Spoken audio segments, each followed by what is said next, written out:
আসসালামু আলাইকুম এভরিওয়ান, সবাই কেমন আছেন? আশা করি সবাই ভালো আছেন। আলহামদুলিল্লাহ আমরাও ভালো আছি। তো আজকে দেখে বুঝতে পারছেন আমি আজকে কি বানাবো। তো এখানে এর জন্য নিয়ে নিয়েছি 2 রকমের ডাল। এখানে খেসারির ডাল আর বুটের ডালটা আছে। আর এই 2 রকমের ডাল দিয়ে আমি সবসময় পেঁয়াজু বানিয়ে থাকি। তো আমি আজকে আমার পেঁয়াজুটা বানাবো যেভাবে বানাই আর কি সবসময়, ওইভাবে আপনাদের সাথে শেয়ার করতেছি। একবারে ঝটপটে 10 মিনিটে আপনার পেঁয়াজুটা একবারে তৈরি হয়ে যাবে। তো এর জন্য আমি আগে এখানে ডালগুলোকে ভালো করে ধুয়ে ভিজিয়ে রাখবো। তো ইফতারির 10 মিনিট আগে কিন্তু আপনি পেঁয়াজুটা চাইলে বানিয়ে ফেলতে পারেন একবারে ঘরোয়া সহজ উপায়ে। তো চলেন আর দেরি না করি।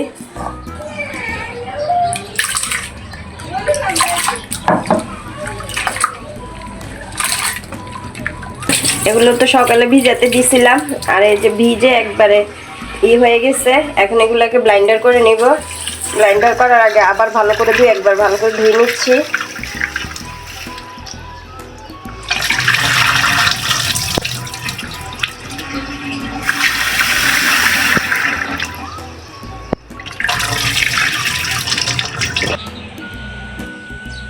এখন কিছুটা অল্প অল্প করে আমি এখানে ডালগুলো ব্লেন্ডার করে নেব। কেউ চাইলে শিলপাটাও বেটে নিতে পারেন, কিন্তু আমি শিলপাটায় বাটবো না, আমি আজকে ব্লেন্ডারে ব্লেন্ড করব।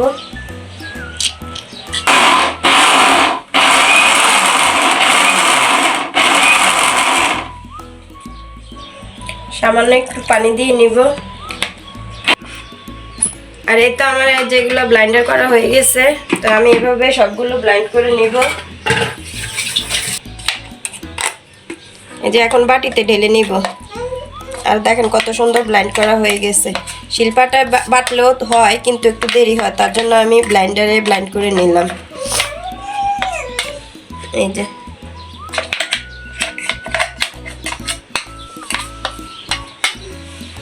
এখন বাকি যেগুলো আছে ওগুলো আমি একই প্রসেসে সব ব্লেন্ড করে নিব।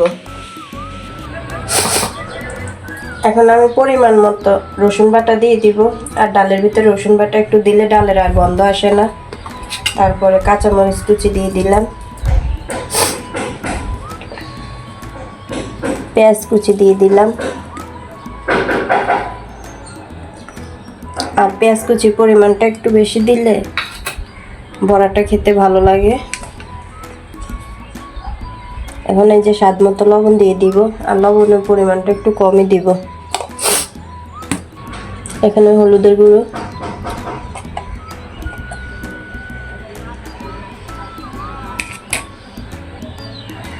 সামান্য একটু মরিচের গুঁড়ো। এখন আমি হাত দিয়ে ভালো করে মাখিয়ে নেব। এখানে আমি আগে তেলটা গরম হতে দিয়েছিলাম, আর এখন পেঁয়াজগুলো দিয়ে দিব।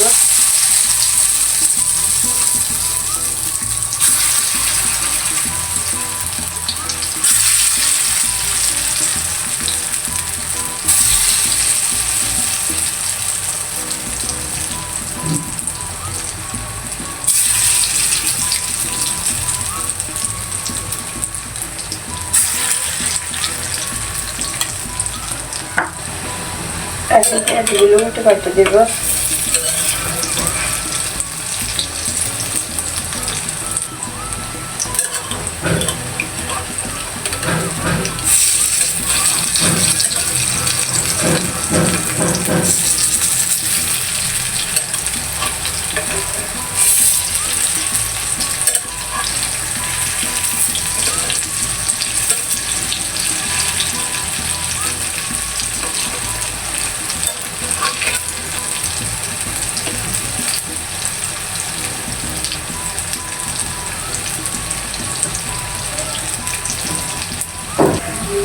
এখন আবার উল্টে পাল্টে দিব ভালো করে।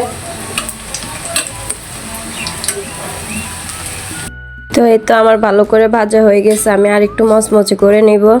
তো রমজান মাসে পেঁয়াজু না হলে তো হয় না। বুট, পেঁয়াজু, আলুর চপ, বেগুনি এগুলোই তো আমরা রমজান মাসে বেশি খেয়ে থাকি।